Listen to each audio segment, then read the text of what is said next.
नया दिन, नए रास्ते और एक और कदम लद्दाख के करीब।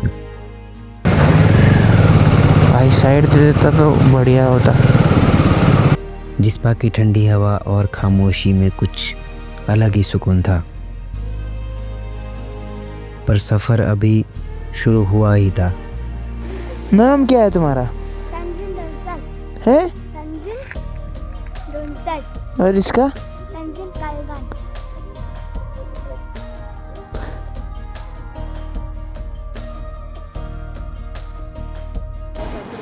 दोस्तों गुड मॉर्निंग। आज है अपनी राइड की दूसरी सुबह और हमने लगाया था कल रात तंबू जिस्मा में। और पहले तो डिसाइड किया था कि हम होटल से खाना खा के आएंगे, लेकिन यहाँ के रेट सुन के फिर हमने थोड़ा सा सामान लिया, फिर खुद से ही खाना बनाया। और अभी लगभग हमने बहुत सारा सामान अपना समेट लिया है। और यहाँ पर इतना खूबसूरत नज़ारा है चारों तरफ का, जहाँ सामने नदी है और हमने हेलीपैड में तंबू लगा रखा है। और आज का बताऊँ मैं आपको, तो आज हम जाने वाले हैं जिस्पा से जांस्कार कोमोरंजन पहाड़, जो भी है पहाड़ों का भगवान या राजा जो कहा जाता है। अभी फटाफट से सामान समेटते हैं, फिर चलते हैं। नाश्ते में हमने बना रखे है आज ब्रेड ऑमलेट, उसको खा के फटाफट यहाँ से निकल जाते हैं।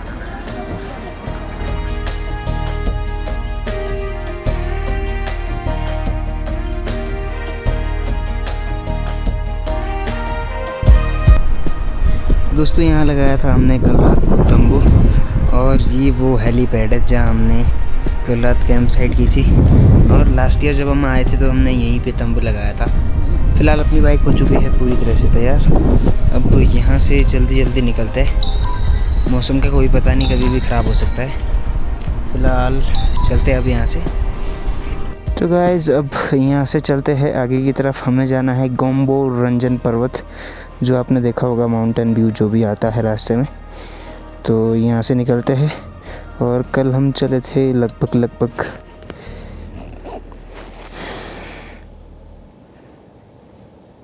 533 किलोमीटर चले थे, और अभी 58 किलोमीटर बता रहा है यहाँ से 2 घंटे का रास्ता। चलो यहाँ से चलते हैं फटाफट से।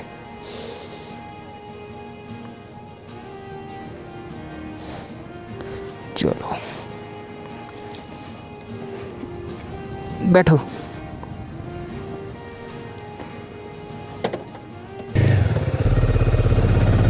अगर आप भी कभी लद्दाख आने की सोचते हो तो मैं आपको सारी लोकेशन नहीं बताऊंगा। कैंप साइट की फ्री साइड है, जहाँ आप आएंगे जिस्पा से मार्केट से थोड़ा आगे आके आपको ये हेलीपैड मिल जाएगा, जो कि मैंने आपको दिखाया था अपनी कैंप साइट का। यहाँ से नीचे देखो, ये ऐसे ही होटल हो गए यहाँ बने हुए। ओ हो लेट्स गो।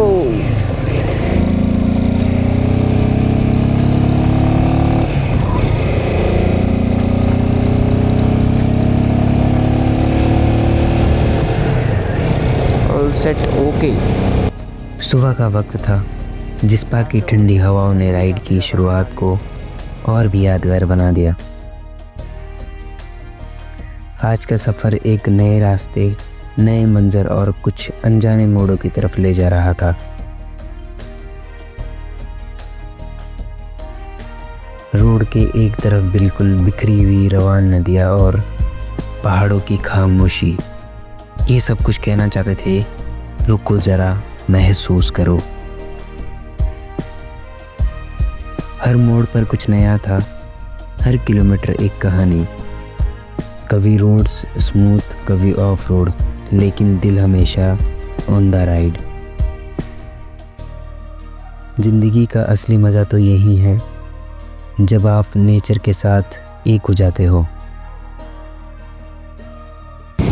3 किलोमीटर आगे जाके हमारे को डाइवर्ट पॉइंट मिलने वाला है, दारचा, जहाँ का नाम दारचा है। वहाँ पर पुलिस चेकिंग होगी और वहाँ से 2 रूट मिलते हैं आपको ले जाने के। एक तो जाता है बारालाचा पास होते, जो कि सूरज ताल वगैरह जो रास्ते में मिलते हैं, और दूसरा हम जा रहे हैं जो जांस्कार वैली होते, क्योंकि लास्ट टाइम हम तो गए थे बारालाचा होते, लेकिन इस बार हम अपना जांस्कार होते या कारगिल होते जाएंगे या फिर एक जांस्कार से शॉर्टकट जाता है लेह के लिए, जैसा भी होगा। पर हम दूसरे वाला रूट इस बार ट्राई करने वाले हैं। सुबह आने मैं तो यही कहूँगा, अगर आप जांस्कार से होते हुए आते हैं तो सुबह जहाँ पुलिस चेक पोस्ट है ऊपर 2-3 किलोमीटर में, तो वहाँ पर आप 10 से 12 बजे के बीच पहुँच जाइए, क्योंकि जो बीच में वाटर क्रॉसिंग मिलती है, अगर आप थोड़ा सा लेट हो जाते तो क्या है, नदी का पानी बढ़ जाता है, थोड़ा सा डिफ़िकल्ट रह सकता है। इसलिए सुबह जितना जल्दी हो सकता है आप निकल जाओ।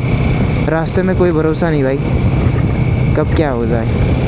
और उस रास्ते में तो मिलने वाला भी शायद कुछ नहीं है जांस्कार से पहले जांस्कार में ही मिलेगा जो कुछ भी।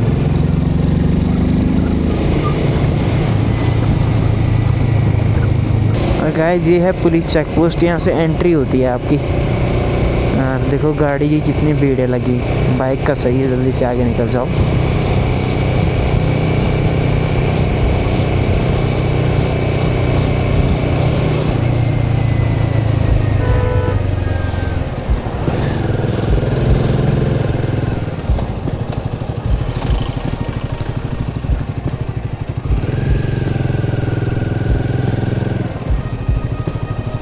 एंट्री होगी,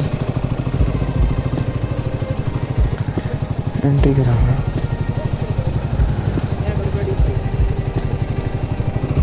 गाड़ी नंबर लिखाओ, एंट्री कराओ अपनी। ओके, आगे लगा रहा हूँ। क्यों? तो यहाँ पर आपको करवानी होती है एंट्री।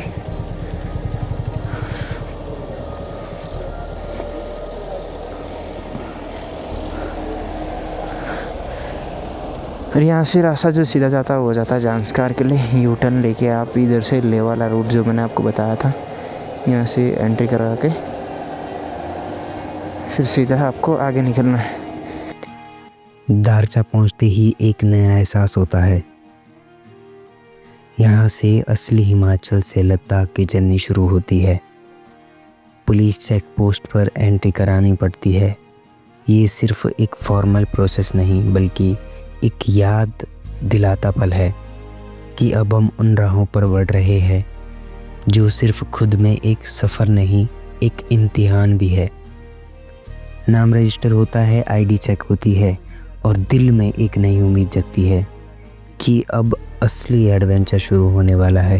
परचू तांगलांगला सीधा लेह की तरफ, और ये जाएंगे अपना पदम 143, चिक्का 10, जांस्कार सुमडो 17 किलोमीटर। तो बढ़ते हैं इस सफ़र में आगे की तरफ एक और खूबसूरत नज़ारे के लिए।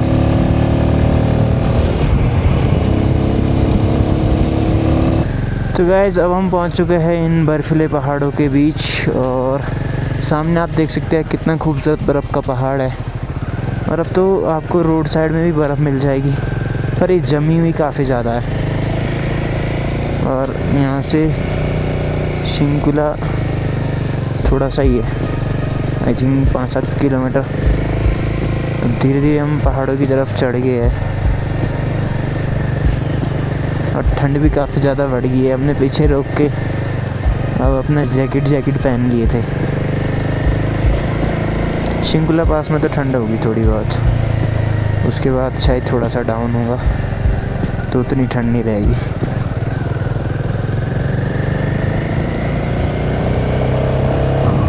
भाई ये देखो कितनी सारी बर्फ़ है। यहाँ तो ट्रैफिक लगा लोगों का, गाड़ियों का कम है, लोगों का ज़्यादा है। कम से कम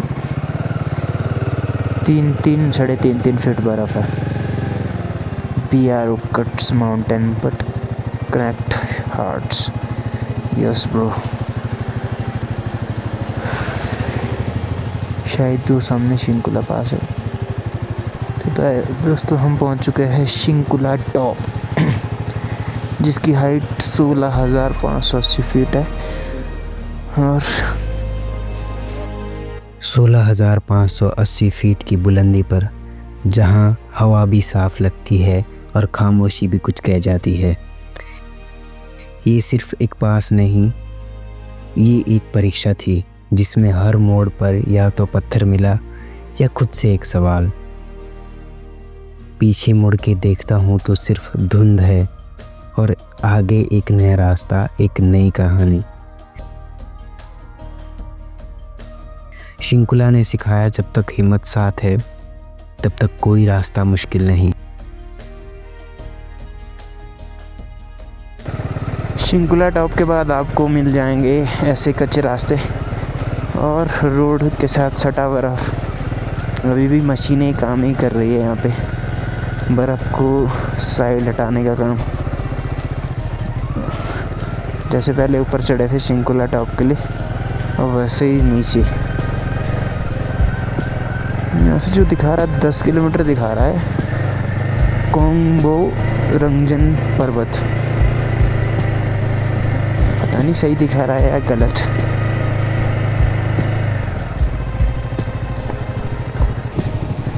तो दोस्तों इस वक्त हम पहुंच चुके हैं कोंगबो रंगजन पहाड़, जो कि मेरे बैक साइड में है, और उसको देखने की सबसे बेस्ट लोकेशन है जहाँ पर सामने आपको तंबू दिख रहे होंगे। वहाँ से इधर बैक साइड को दिखने वाला है कोंगबो रंगजन पर्वत।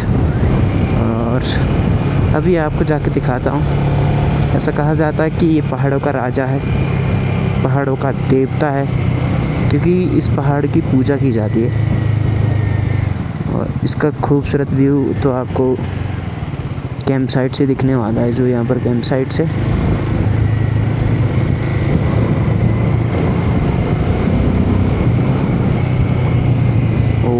भाई साहब कितना खतरनाक है। अभी दिखाता हूँ,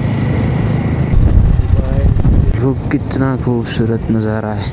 ये है वो पहाड़ कोंगबो रंगजन। तो थोड़ा नीचे बाइक लगाने का ट्राई करते हैं और फिर यहाँ से इस व्यू का आनंद लेते हैं।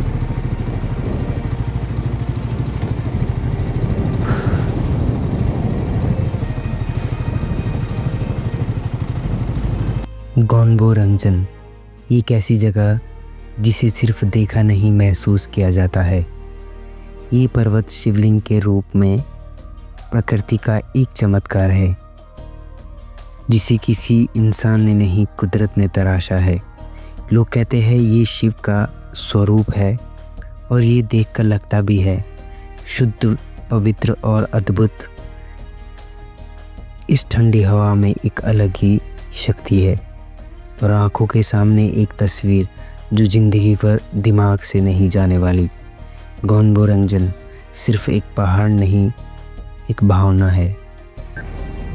दोस्तों अब इस पहाड़ को भी बोलते हैं बाय बाय, जय जयकार। अब चलते हैं यहाँ से आगे। हम जाना है पदम, देखते हैं कितना किलोमीटर है, बाकी डिपेंड करता है हमारे पे हम कितना कवर कर सकते हैं। नहीं तो जहाँ अंधेरा वहीं बसेरा। और वैसे ज़्यादा दूर नहीं है, आई थिंक यहाँ से होगा 30 से 40 किलोमीटर के आसपास। जो भी मेरा मीटर यार 0 हो गया दोबारा से। और पीछे आपको दिख रहा है पर्वत। अब वक्त आ गया है इस पर्वत को टाटा बाय बाय बोलने का, और निकलते हैं अब आगे अपने दूसरे सफ़र की तरफ।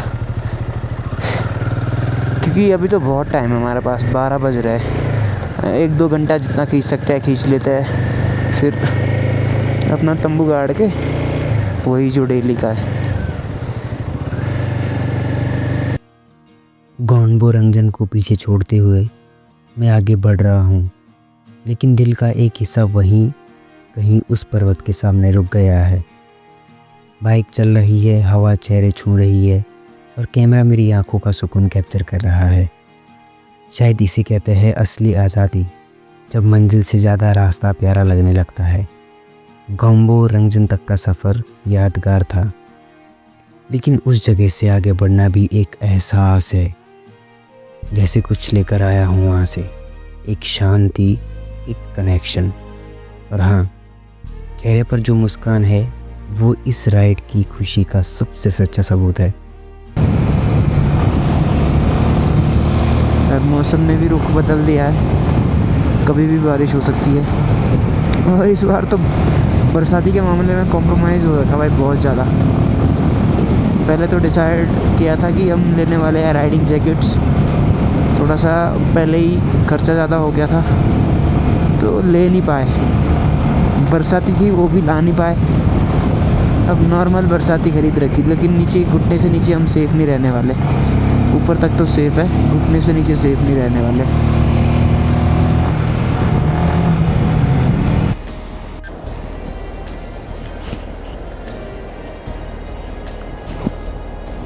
और ये है दूसरी वाटर क्रॉसिंग।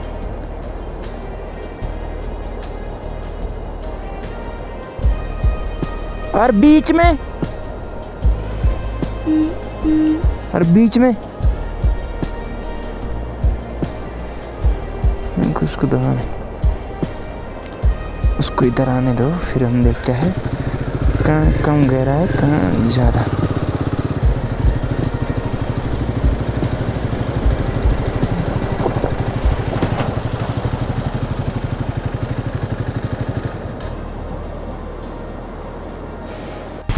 पानी की बात तो कोई सीन नहीं है, गिल्ला हो जाता हूँ भाई।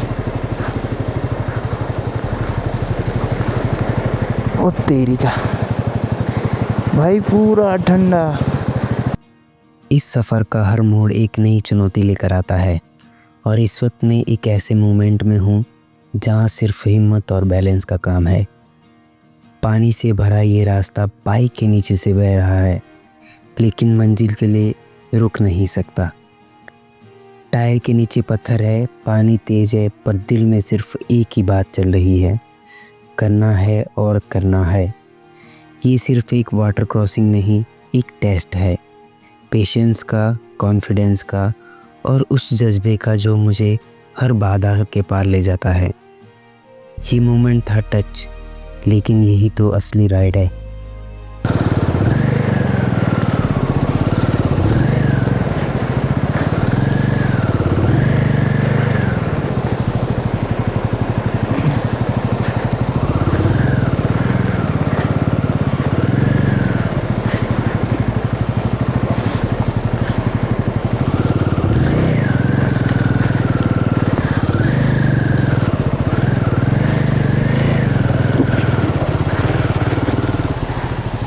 पूरा भीग गया यार।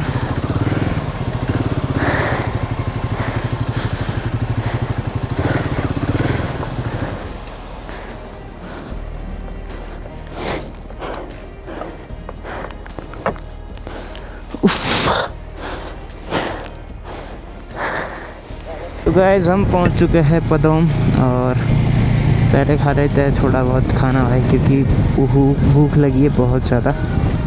और फिर उसके बाद डिसाइड करते हैं कि यहीं रुकना है या फिर आगे जाना है। और तेल डलवाना भी ज़रूरी है इसमें, क्योंकि आगे फिर यहाँ से कारगिल 200 कुछ किलोमीटर, मतलब 200 से 250 किलोमीटर के आसपास है। पहले यहाँ तेल डलवा लेते, फ्यूल अप करवाते भाई। तो अपना आज का लंच हो चुका है भाई, सुबह से लेकर 3 बज चुके हैं और अब जाके खाना खा के फ्री हो रखे हैं। और अभी हम देखते हैं आगे कहाँ तक जाने वाले हैं। 50 किलोमीटर तो पक्का रोड है। वैसे तो यहाँ से ले लगभग ये समझ लो 200 से 250 किलोमीटर के बीच है। केले ले गए, केले ले यहाँ से 200 से 250 किलोमीटर के बीच है। और आगे से एक डाइवर्ट वर्जन है जहाँ से 160 किलोमीटर है। पर वहाँ का रूल ये है कि आप संडे या वेडनेसडे को ही वो रूट खुला रहता है। अब पता नहीं इस वजह से कि उसमें काम चल रहा होगा। आज संडे है, ये मेटल रोड ख़त्म होने के बाद थोड़ा सा उस रूट पे जाएंगे और अपना तंबू लगा लेंगे, क्योंकि कल तो मंडे है, हमारे को जाने नहीं देगा कोई। तो इसलिए जितना जल्दी हो सकता है निकल जाते हैं यहाँ से। तो गाइस अब आप देख सकते हैं कितने ख़तरनाक रास्ते हैं। एकदम सिंगल रोड है, चढ़ाई है और कच्चे रास्ते भाई। नीचे को तो देखा भी नहीं जा रहा डर के मारे। Oh my God.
Oh my God, ऊपर तो देखा भी नहीं जाएगा।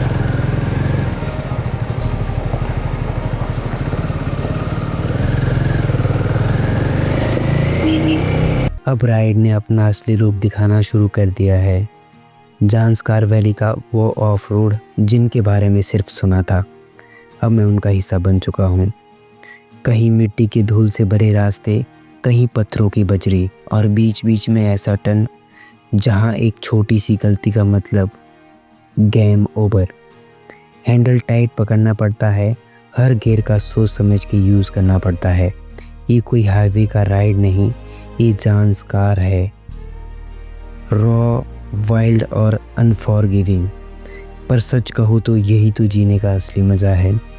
असली राइड वही होती है जहाँ रास्ता आसान नहीं होता, और ज़ांस्कार ये तो राइड की रूह को जगा देता है।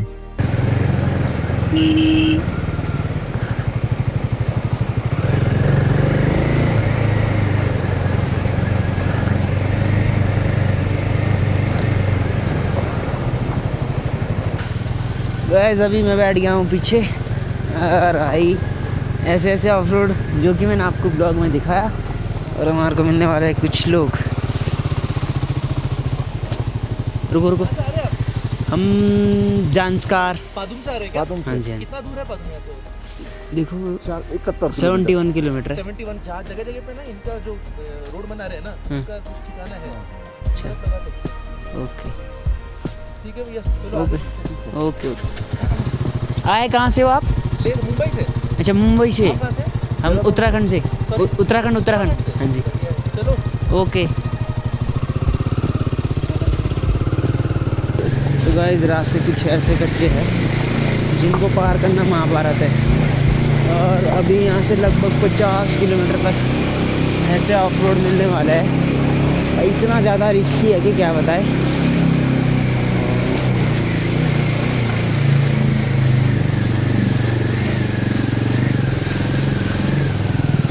चलो चलो चलो चलो।